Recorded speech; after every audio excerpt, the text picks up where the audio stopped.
welcome to Wrestling and Everything Coast to Coast with your hosts, Buddy Sotello and Evan Ginzburg.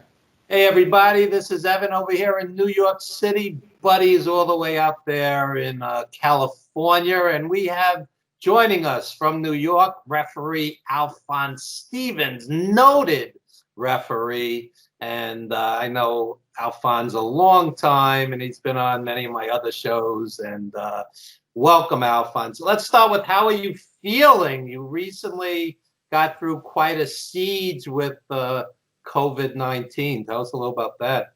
Well, I'm first off, thank you guys for having me on the show. Greatly appreciate it. Of course, Evan, you and I go back a while, and I've done several interviews with you that I'm always thankful for. But I'm feeling much better than I was 3-4 weeks ago.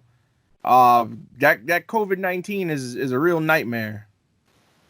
So what do you say to the geniuses in other parts of the country? They're in small town USA and they're not hit particularly hard, and it's all some kind of plot by the Democrats or nonsense like this. I've had 15 friends who have had it here in New York, which is the epicenter, particularly Queens, New York.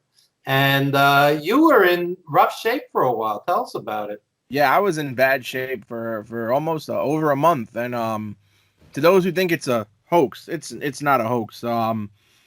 If you live in an area that hasn't been hit hard, be grateful, because I was told while in the hospital they didn't think I would make it. So wow. Me even being here is a miracle in and of itself, and I'm very blessed to still be among you guys and sitting here talking to you now. I'd like to give a huge thank you to a good friend of yours and I's, Evan, Brother Greatness, who actually did a prayer vigil for me on Facebook Live, which was pretty inspiring and uplifting for me. So without the support of everybody, I couldn't have made it through. Well, that's amazing. Yeah, it's an amazing story. Yeah, Brother Greatness is a good guy, and in wrestling, he's one of the sane ones. Sane, not insane, right? Nothing wrong with him. There you go. Buddy, How did you know that you were sick? What were the things that first started to let you know? So about the last week in March, I woke up one day and I have the date. It's crazy how when really bad things happen to you, you just keep the dates in mind. So that last weekend of March, like around the 26th, 27th, I woke up with a fever. And we're all adults. Everybody gets a fever once in a while. So you think nothing of it. You take some Tylenol, and you think, all right, it'll last maybe a day or two. Wake up the next day, the first day was 103. Wake up the second day, the fever goes to 104. Now I'm taking Tylenol every 8 hours, so I'm like, okay, I'm still not thinking of anything of it. Take the Tylenol every 8 hours again. The third day, I wake up, the fever is still at 104, and now I'm starting to cough. So, again, not thinking anything of it. Tylenol and now Robitussin, cough syrup. The fourth day, when I went to go take the Tylenol again, the drug facts on the side of the box caught my eye, and it said, if fever persists for more than 72 hours, go see a medical professional. Wow. Well, thank God you read it. Yeah, so I'm like, okay, because I'm not getting any better, and it's a good thing I saw the drug facts. So I said, okay, I'm going to go and take the advice of the box. About midway through that day, I start feeling weak. Everything just feels like a struggle. So walking to go to the bathroom, going to the kitchen to get something to drink is everything. Like, I feel like I'm literally dragging my body, and my body feels like 1,000 pounds at that point. So I make the decision to go to the hospital. And like, when I got to the hospital, to the ER waiting room, it was like a scene out of a movie. You would have thought the apocalypse had happened. And of course, again, we're all adults. We've all gone to the emergency room a few times in our lives, but I had never seen the emergency room so packed. I'm talking about maybe a good 70 to 80 people. Wow. And they all have masks on, just like myself. And I'm hearing some of them cough, and their coughs sound just as bad as mine. So immediately in my mind, it just sets in. I'm in rough shape than I realized. The hospital, the ER waiting room was so packed in the hospital. It took me about 2 hours to get registered. just for somebody to take my insurance information and check me in. After that, it takes about another 90 minutes to for somebody to come take my vitals. And it's funny that I feel this way, but I felt myself deteriorating. And I'm thinking to myself, well, if I wait any longer, I'm sitting here getting worse. When they did take my vitals and they got me in the ER, the first thing they did was, regular temperature, check your pulse, that type of stuff. They put the pulse ox on my finger, and they realized my oxygen that I was intaking was like my oxygen levels were low. We're talking about 83. I didn't know this before I got in the hospital, but a medical professional will always tell you your oxygen should at least be in like the mid to upper 90s. So when they told me 83, I'm like, wow. It doesn't help that I have asthma as well, so that complicated matters even worse. I spent about a good, I want to say, 2 hours in the ER before they told me I had to be admitted. They did a chest X-ray on me. The chest X-ray said I had white blotches in my lungs. So they said that's a classic sign of pneumonia. So and here's the other thing, while I'm in the ER, just going through the motions, I get a text from my mom, and she says, your father just tested positive for coronavirus. He wasn't feeling well himself, took the test a couple days before and got the results back. So once I saw that text message, I said to myself, yep, this is what it is, before they swabbed me or gave me a test or anything. And yeah, I was scared. Like, I was really, really scared at that point. While in the ER, I also witnessed somebody die. So that mentally, and like the ER was cordoned off. So like one whole side of the ER was strictly all COVID-19 patients. So if whether it was confirmed or you had symptoms, you were sent over there. So here I am. Everybody around me has got the same thing. We're all on oxygen tanks or masks. And I witnessed a gentleman take his last breath. So that was something. What let me know further that the whole situation, not just mine, but the entirety of the hospital situation was bad. They come up to me and they tell me, hey, so we're going to admit you because you're in pretty bad shape. And mind you, I'm in a hospital in Brooklyn. And they tell me, well, we're going to have to put you in an ambulance and transport you to our sister hospital in Manhattan. So naturally, I was like, why? Why can't I stay here? We have no beds left. Wow. And I'm like, we're at full capacity. So I'm like, wow. And then I'm just thinking, well, you got like 80 other people in that waiting room outside who are in bad shape. So I could only imagine. So an hour later, I'm on my way to the hospital in Manhattan. And, they admit me, set me up with a room after spending the night in the ER. And it's funny, but, well, not ha-ha funny, but ironic. The gentleman that I was roomed with in the hospital in Manhattan, I also saw him pass away from COVID. So now, in the span of maybe 5 days, I've witnessed 2 people die, all from the same thing. And mind you, I'm also struggling myself. It gets to a point maybe 3-4 days in after they come back, they finally tell me, yeah, your test came up positive for COVID. I'm not surprised, but every day for like the first week, my condition just deteriorates more and more and more and more, to the point where they were like, yeah, we're gonna intubate you, and at one point, and the picture even made it to Facebook, I was on like a breathing mask. Couldn't breathe for anything. I had a line up my nose too. Every time they took the line out, it was like instantly, like the minute they did it, I couldn't breathe. Couldn't breathe on my own for almost a week. Wow. So yeah, it got really rough. And then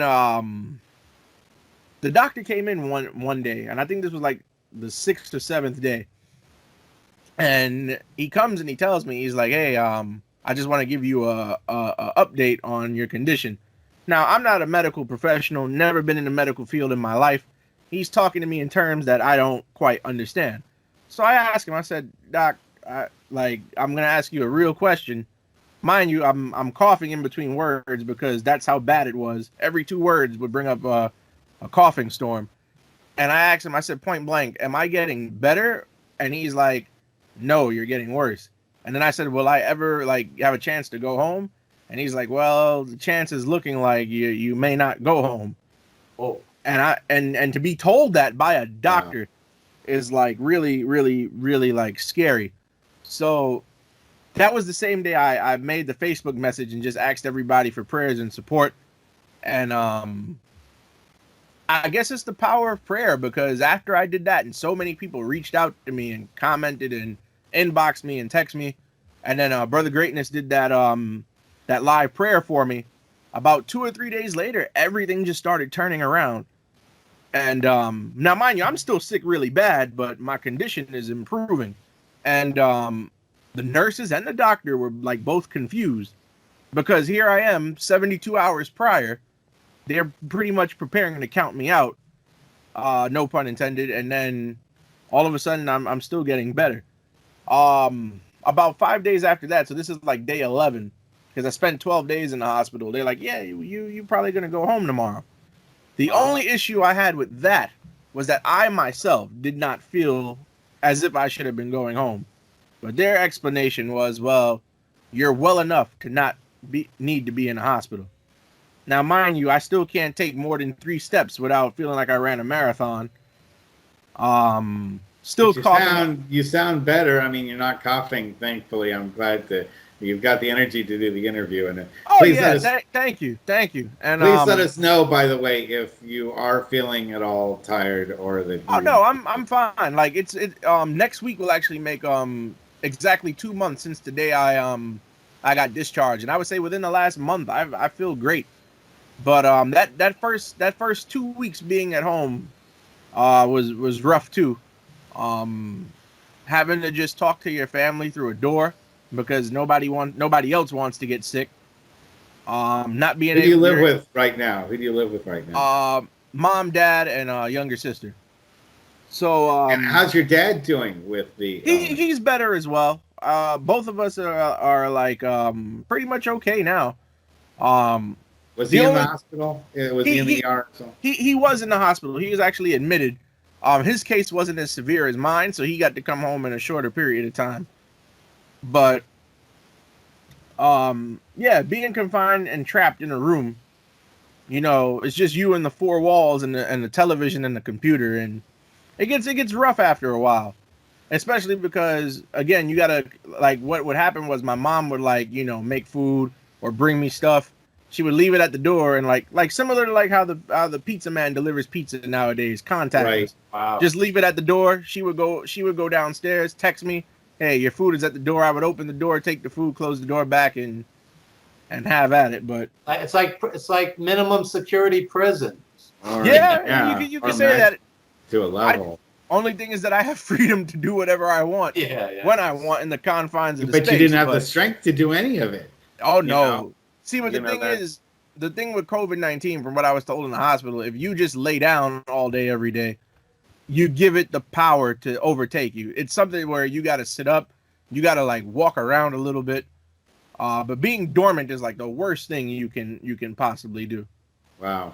Okay. Wow. I mean, so what got you through all that? I mean, so much time by yourself with your thoughts. What were they? Well, my thought process while I was in the hospital was really poor. I was in like a dark place until they told me I was good enough to go home. Being home, what got me through, honestly, wrestling was one, because that was the only thing on TV that's new and fresh, because there's no sports on, and I'm very big on sports. And just reading. I was reading a lot of stuff just to pass the time and get the time by. So yeah, what sort of stuff did you read? So I'm big on I'm a history buff. I'm really big on history. So I pulled up the JFK assassination report and read that. That was a pretty mind-blowing read. Yeah, so, light read. Read. So I read that, and just some wrestling books. Read Jim Ross's autobiography, which was pretty fun. So just stuff that I'm interested in that got me through the time. Because again, I can't really talk. There's only so much you can do through phone calls and text. So really, just reading and watching some good television, and that was about it. So Alfonz, I was a little kid when Kennedy was shot, and I'm watching Bugs Bunny cartoons, and suddenly they cut to the president being shot in the head and in the throat, and I'm a little kid. And you having know. to see that graphic Can footage. you imagine this? Can you imagine? They cut to it because it was obviously more important than Bugs Bunny. So yeah, man, I live. They say that Americans old enough can tell you where they were when Kennedy was shot, when man first walked on the moon, and on 9/11. They'll tell you exactly where they were. Right, buddy?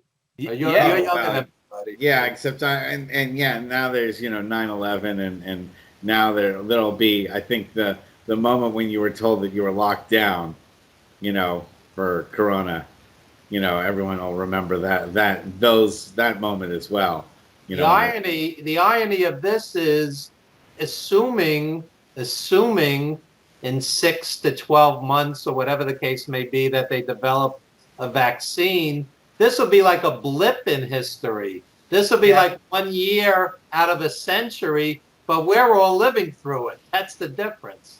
Well, and I think the reverberations of how it's going to change everything, and how sanitation's going to change, and how groups associate is going to change. No more handshakes.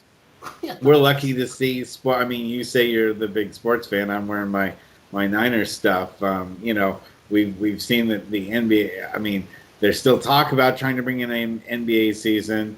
I don't know when Indy crowds. We've talked about it the last few weeks here. Is that how will people support indie stuff when it's already a hard draw to begin with?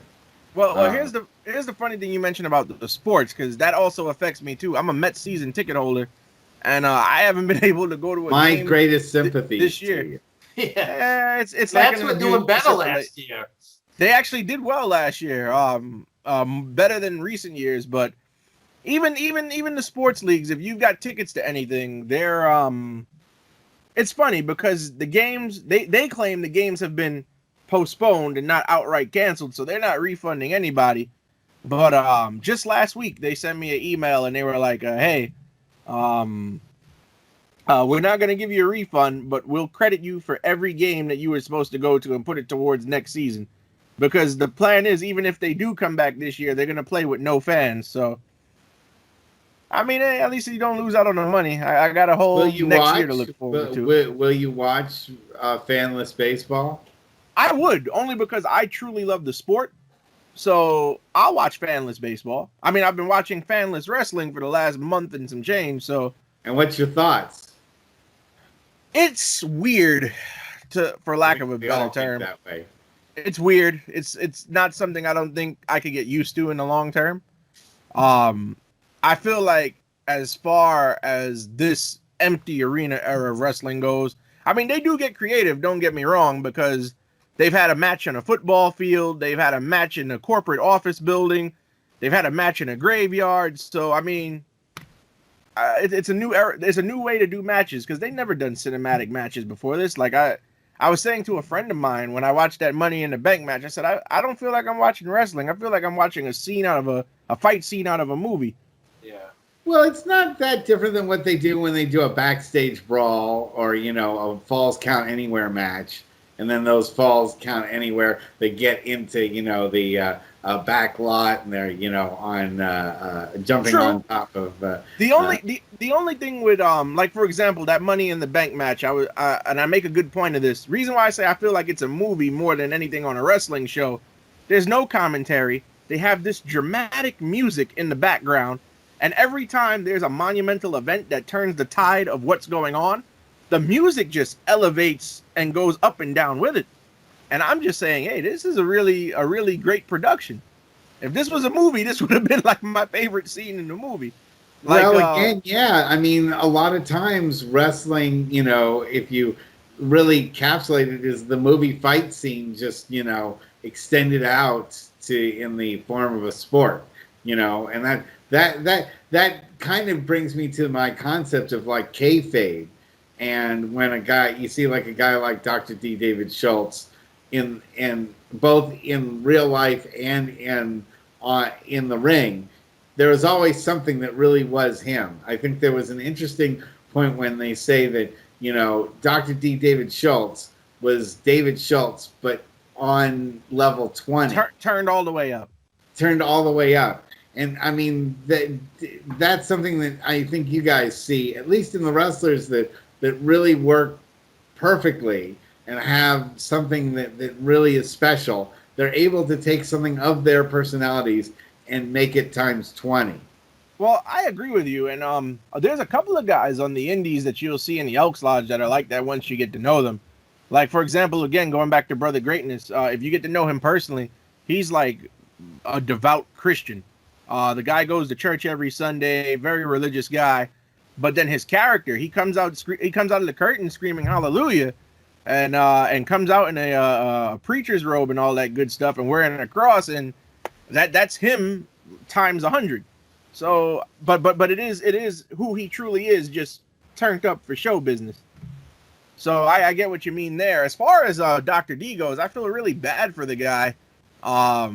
He gets told to protect the business, slaps John Stossel, and then gets fired for it. And then 2 years later, McMahon comes and says, well, yeah, folks, I don't want the athletic commissions to regulate me, so it's not real. It's all a show. Which I think is kind of messed up, because he fired him for what he later on did 2 years later. Now, you're a little bit younger, but I remember actually watching that 2020 airing. And it was it was a pretty, I mean, it made people really talk about the WWE. So that was one thing that, you know, in advance of WrestleMania and all that stuff, Vince still got his money's worth, because it was something that still publicized. Any publicity is good publicity, and it made people think, oh, you know what? If they're going to watch WrestleMania, it isn't just going to all be just a big flat out show. There's going to be some wrestling involved. And, you know, when you go back and you look at it, there were some decent matches, like with the Bulldogs being involved in the show. And, well, I wouldn't call the Andre the Giant Big John Studd match worth watching back over. But, you know, there were Tito Santana's match wasn't much, but they really did try to at least give a token to the wrestling fans then of giving them something that they'd like wrestling wise, as opposed to just making it just a flat out gigantic show card. Right, and then the thing about today's wrestling that bothers me, they don't like to use the word wrestling, but at the core of it, that's what it is. I personally never really liked the term sports entertainment, but like when I hear sports entertainment, I think of the Harlem Globetrotters. I don't think of wrestling. The difference is I enjoy the Harlem Globetrotters. I don't enjoy WWE. Yeah, not lately. Entertainment is supposed to be entertaining. Comedy is supposed to be funny. WWE is neither, except the NXT takeovers. Those are great. Those are great. Yeah. Because those are focused more on wrestling and less bad comedy and skits. And we're seeing some new folks that are going to make a big difference in the future of wrestling. The next roster, I think, is really talented right now. And probably has more promise over time than some of the wrestlers in the WWE right now. I agree. Yeah, but maybe I'm biased, because I've worked a lot with Timothy Thatcher. He's a great kid, and I'm excited about how he's made his way upwards. How about some of the guys that work in your feds? Are there any of the guys that you're working with now that are working their way through any of the other major feds right now? Well, I actually have refereed for a couple of the guys who are up in the big leagues right now.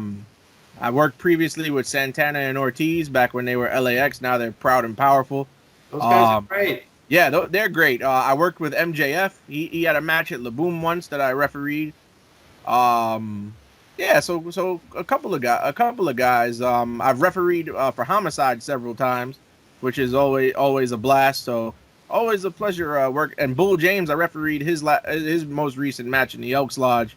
So tell us how you got started in refereeing.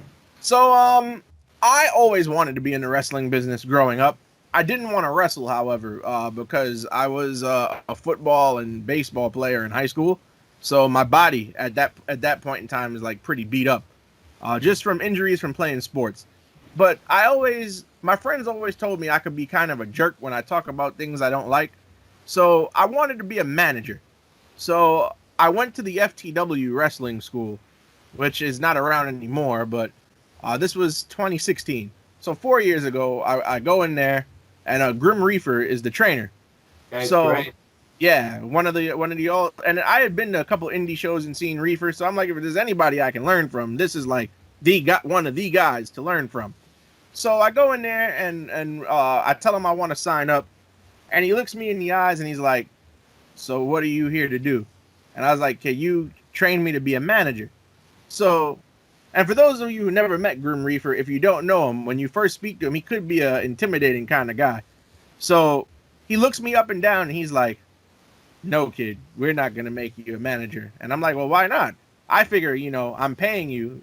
You tell me what I tell you what I want to try to do, and that's what you teach me to do." His best advice was, and this was at the time, he's like, there's no market for a manager unless you're either a former wrestler or you're an attractive woman. You're neither, so we're going to make you a referee. So I'm like, okay, that makes sense. And a lot of people, and this is what I noticed, because on the scene, there's a lot of, I don't want to say bad, but like referees that need some more polish. Being a referee is not easy. All the guys I trained with will tell you that I was trained like one of the boys. So all the drills, everything that a wrestler would have to know how to do, Grim Reaper put me through, which I'm actually grateful for, because that intense training helped me in my refereeing. So I know how to spot injuries. I know exactly where to be for impacts of a move, all that good stuff. But I originally wanted to be a manager because I had grown up watching Bobby Heenan, Jimmy Hart, all those guys, and I figured, yeah, I always wanted to be a heel. I never wanted to be a face. So I was like, yeah, how hard could it be to walk out in front of a crowd, call them a bunch of morons, tell them that their hometown sports team sucks, and get booed? Like, I felt like that was like the classic formula, but they had other plans for me. But I'm grateful for it. Yeah, no, that's really fantastic. Now, as a referee, you probably have taken some significant bumps anyway. Oh yeah. What's the biggest bump that they've had you go through? The biggest bump, well, so I refereed. It wasn't even a match I refereed. It was I had to do a referee run-in because it was LAX, Santana and Ortiz. They wrestled the Hit Squad, Dan Mapp and Steve Mack. This was back in 2017, and what happened was the referee took a bad, like a Death Valley driver, so he was out. So another referee had to come in to try to count the fall, ref the rest of the match. Santana gave me a bicycle kick. And I flew out of the ring underneath the bottom rope. It was like my favorite bump I ever took. And you sold it like $1 million, I hope. Sold it like a champ. Oh, that's always, yeah. That's one nice thing about being either a manager or a ref, is that they really want you to sell. You don't have to act like a tough guy, and they don't want you bouncing up and pretending like that. The best advice in my referee training I ever got, again, Grim Reaper gave it to me. He was like, when you take a bump, you're supposed to play dead. Even a gust of wind should be able to knock you out. So that always stuck with me. That's good advice, and it's pretty similar when you're a manager too, because that's what I did for 15 years, was the other side of it. But I've had some friends of mine become refs. Currently my friend Tom Castor. That's an NXT ref, yeah. Yeah, great kid, and certainly a super hard worker. And I myself did do a guest refereeing spot, and I found it to be one of the more complicated things. You see, when you're a manager, you only have one or two spots that you have to deal with most of the time, and otherwise you're antagonizing the crowd, right, for the most part. But when you're the ref, you really have to pay attention to what's going on, because if you're in the wrong place at the wrong time, that's what happened to me. I was covering for the pin, And I don't know, the guy Max Justice, who's in Beyond the Mat, the really huge guy, shifted himself to try to get a different type of pin, and his leg, which is about like the size of like 4 logs, put together, just cracked me right on the side of my head. And I realized, man, being in the wrong place at the wrong time can happen to you very easily when you're a ref. Did you ever have a situation like that where just miscommunication led to something? There was one time I refereed a match, and it was a like a cruiserweight against a super heavyweight. Cruiserweight goes to pin the super heavyweight. Super heavyweight like does one of those powerful kickouts, and the cruiserweight almost landed on top of me. So, but other than that, yeah, in the beginning, just ring positioning is rough. But that's all growing pains. You mentioned Tom Castor earlier. I have a lot of respect for that guy. He broke his leg refereeing a match and still finished it to count 3. I have the utmost respect for that. Great kid. We both trained together in our early class in APW and All Pro Wrestling out here in the Bay Area. That's the school that was on Beyond the Mat. You got it. And Roland Alexander and all that stuff. Those are all pals of mine. So you knew Mike Modest and Tony Jones. Oh yeah, yeah, very well. And in fact, Tony Jones used to always bug me at the pre-match meal because he would just eat nothing but cans of tuna, and he's like, your body's a temple and all this stuff, and I'd be sitting there like eating like a box full of goldfish crackers, and he's like, don't he'd just give me the total lecture about how that stuff would do nothing for you. And I'd love to get Tony Jones on this show, by the way. He would be a good interview, so I'll work on him. But yeah, that is that whole class of 2000. So yeah, it was folks like Donovan Morgan and Mike Modest and Max Justice and so forth. So that's the West Coast connection. And boy, I'll tell you, there's enough stuff that happened there that the dark side of the ring, I think, would be really darn interested in doing when they start running out of stuff. But I'm sure there's plenty of things that went on over in the feds that you've been working with that you could fill an episode. I really haven't seen much craziness, but then again, I've only been around 4 years and some change, so I'm pretty sure a lot of the other vets would probably have some crazy stories. But Alfonz, let's put all of this together.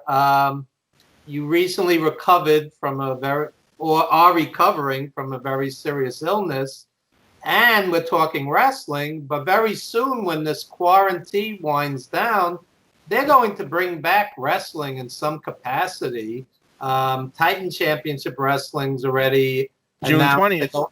Yeah, June 20th, they're going to have a show. It's like going to a drive-in movie. The fans are going to be sitting in cars watching the wrestling. So when wrestling reopens on the indie level, I mean, how safe do you think it's going to be? Well, there's a multifaceted answer to that question, Evan. If you really think about it, a wrestling ring is one of the dirtiest, germ-ridden places you can ever be, because except the bathroom, except the wrestler's bathroom, wherever the wrestler's bathroom is. Well, that too. That one you really have to go through with a flamethrower at the end of the night and just wave goodbye. And well, actually, if some guys go to the bathroom in their gear before they go to the ring, now they bring in the bathroom with them into the ring. But you got guys sweat, blood, whatever is on the bottom of their boots that they wear in the ring that gets tracked in the ring. Oh yeah. So already, taking a face bump is is putting yourself in the midst of all those germs. But on the indie level, I don't think anybody really sprays down or bleaches or steam cleans a wrestling ring. I've never heard of anybody doing that. And not also, until it tears. They don't do anything with the thing until it tears, and then they just put duct tape over it. Yeah. Yeah. And then also you got to think about WWE and AEW and all those and Impact and all those big league feds. They have all these medical tests at the door. Nobody on the indie level, no indie promoter is going to pay for any type of medical testing. So I think coming back this early is kind of a risk. I mean, but they'll get the boys to perform because people want to get paid. I mean, did you see the most recent AEW show with Yeah, Tyson I've seen it. at the end? With Yeah, there's I mean, 72 guys in the ring. That's yeah, not social you're telling distance. me every No single one of social those folks- distancing whatsoever. But I guess for Yeah. them it's all right because again they were all tested multiple times throughout the day. So I'm pretty sure they tested everybody before they filmed that segment. But on the indie level, no promoter probably doesn't even have enough or is not willing to pay enough for even one test, let alone 30, 40 between all the wrestlers, the commentators, and the referees and the managers. fans. I do like Titan Championship Wrestling's idea of the drive-in movie theater because the fans will not be anywhere near the workers. So, God forbid, a sick fan just happens to want to go to the show. They're in the confines of their own car. They're not a risk to anybody. Except their family in the car. Exactly. Which again, that's at their own risk. But yeah, I think the indie promoters should like really take time and if you're gonna come back, do it the right way. You know what I mean? Because I'd rather there be no wrestling and everybody be safe than to run a show and then a couple days later, 10 guys on the roster or who work the show end up sick. Well, Oh, my question is, young people generally have very little sense of mortality. You had a very different experience. I mean, you came close to dying. Yep. Now, the typical 21-year-old who wants to wrestle, he's not thinking I'm going to get sick or I'm going to die, but it is possible. I mean, and to be honest with you, when I first started hearing about coronavirus, I was at home for 2 weeks before I got sick, and I just kept seeing on the news the number of cases is this number, then that number, then this number, then that number, and I was thinking to myself, well, I'm home, I'm not going anywhere, it's not going to happen to me. And then 2 weeks later, I was laid up in a hospital bed. So, I mean, have any clue how you might have gotten it? Oh no, my father works in a hospital. Oh, and and he got it there working in the ward, and then brought it home, and that's how I ended up sick. I mean, but your father is doing so much to help people. I mean, that's just terrible that you would pay the price of your father. I mean, you wouldn't have it any other way, but that's a terrible thing that you'd be in some ways suffer for the good work that he does at the hospital. Yeah, so. And he's a life support tech. So oh wow. Yeah, so wow. he was on the front line for a while. So yeah, from him doing a good thing, he and I both suffered from it. But again, I'm just thankful to be alive. And really, everything was shut down, so nobody missed anything. So I feel like I got a second chance. But your family has been okay otherwise. Oh yeah, only he and I. My mom and my sister were good. Wow, but that's amazing. So how has this experience changed you? I mean, you've said repeatedly that Brother Greatness came through and you learn who your friends are, but I would think you also learn who your friends aren't in scenarios like this. Well, yeah. From a societal standpoint, I'm disappointed that certain people didn't reach out to me because I consider, anytime you consider yourself close to somebody, if somebody gets wind of the news that, this guy's on his deathbed, you would expect, I mean, granted, nobody can come to the hospital and visit because they want to try to stop the spread, but a text message takes 2 seconds. Exactly. And the funny thing is, I've heard from people I hadn't heard from in over a decade. Some classmates I had in elementary and middle school, like found a way to reach out to me. People I don't know, happened to message me. And I hate to say this, but even people I didn't particularly care for reached out to me and were like, hey, are you okay? So for those groups of people who I don't talk to or I don't have a friendly relationship with to reach out and a loved one or a close one doesn't, kind of makes you look at things. But on the flip side, I don't take anything for granted anymore because feeling like you're going to die and being told that you're going to die is it just made once I recovered, like I just became more grateful for things that I overlooked before. Wow, that's really amazing. Also, I wanted to talk to you about the wrestling dolls that you have, the action figures. Yeah, I collect Mattel WWE retro figures. So nobody current, but like if there's like a Macho Man or Ultimate Warrior or Hulk Hogan, I'll go and grab one. So what's the treasured figure of your collection?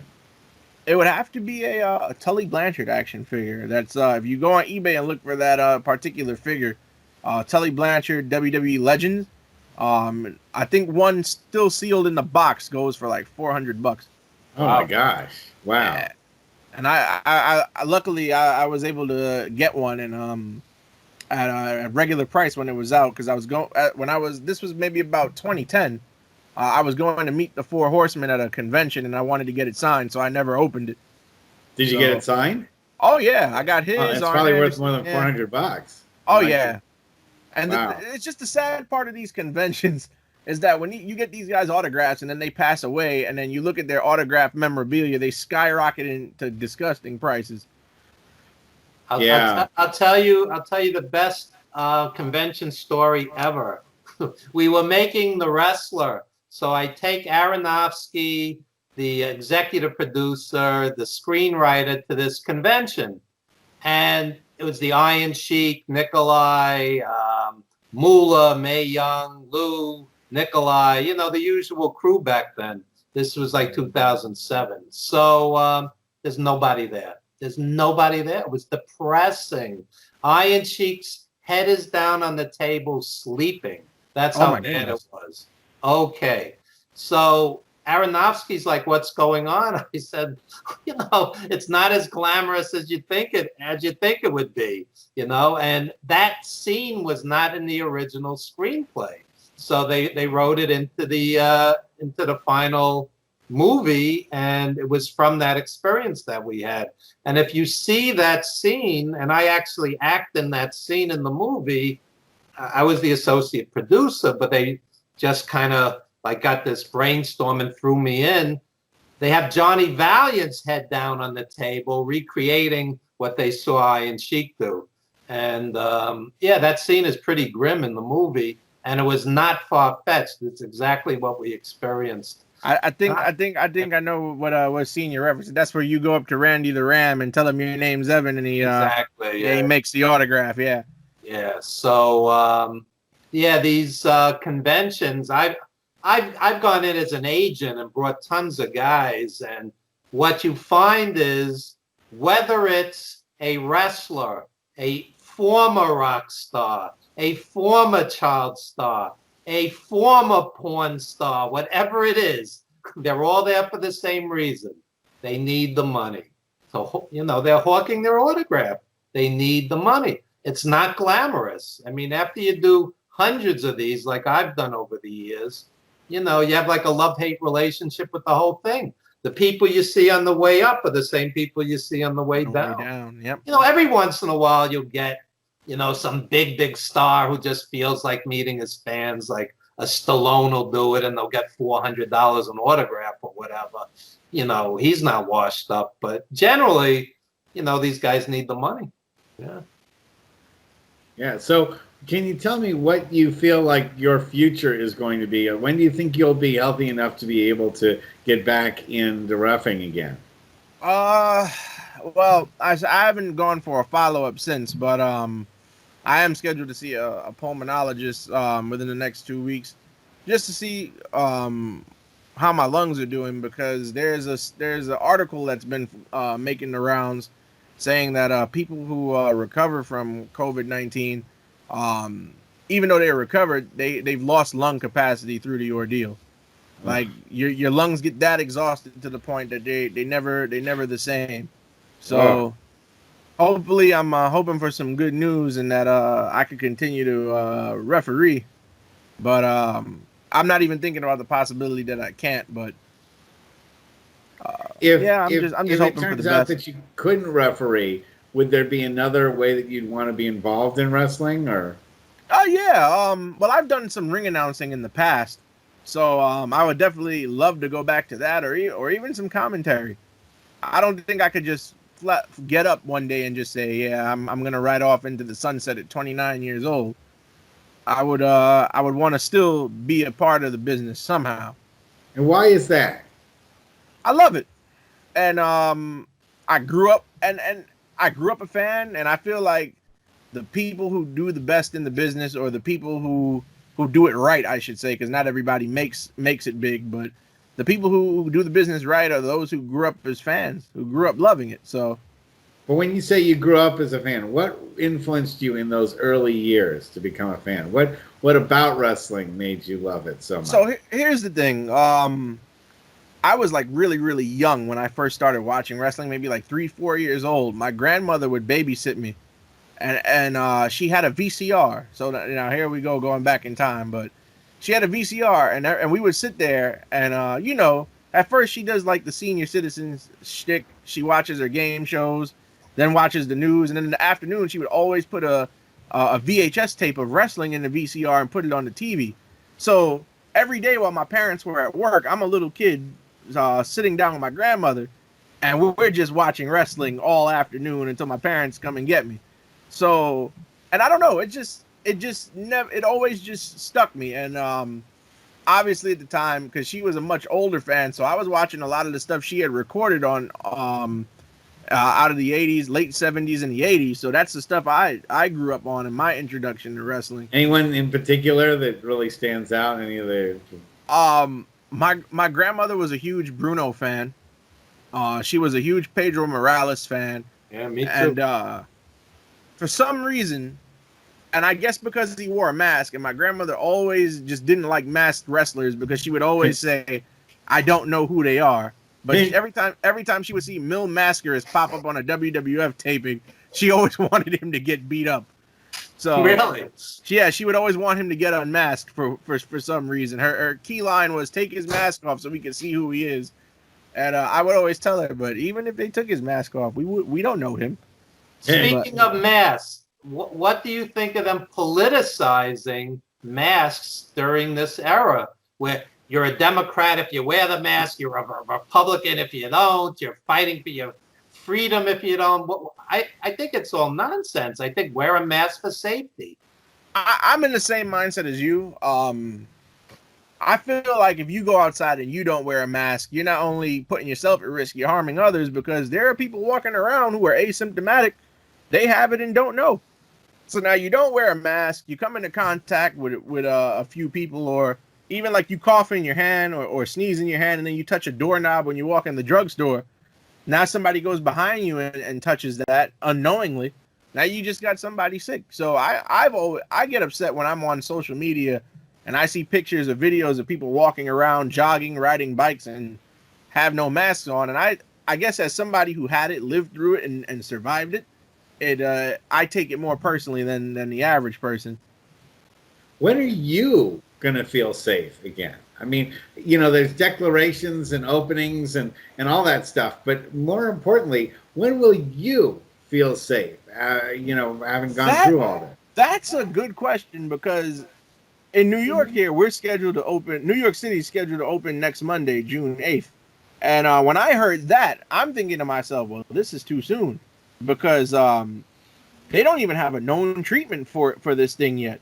They're just learning as they go along. So in my mind, I'm like, yeah, I don't think the beach or any of these stores or restaurants should.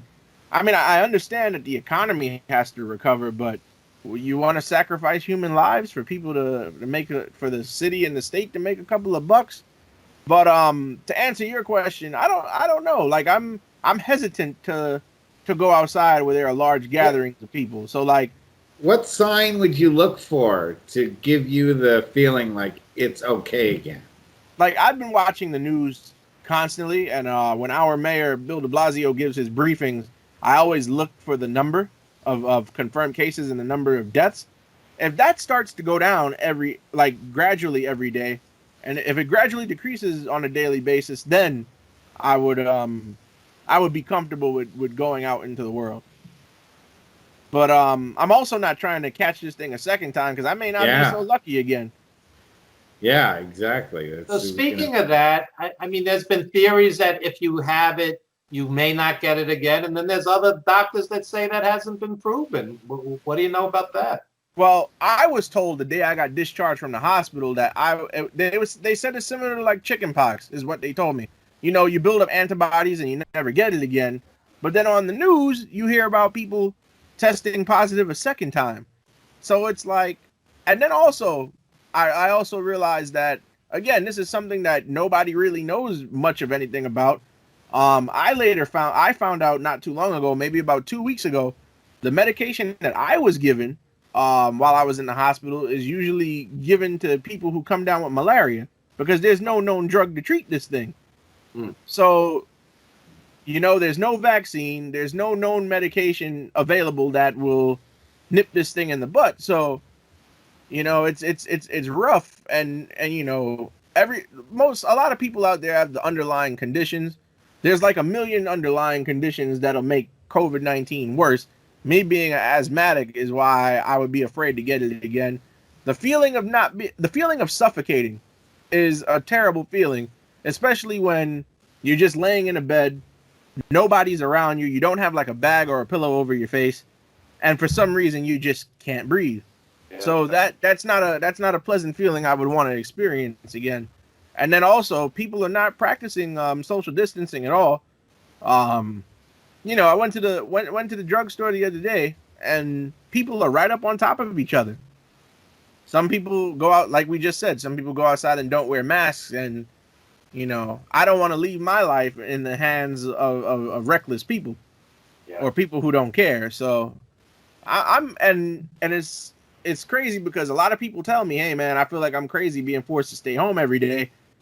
For the most part, I've been content. It doesn't bother me as much. I mean, it bothers me a little, but not as much as a lot of other people are complaining about.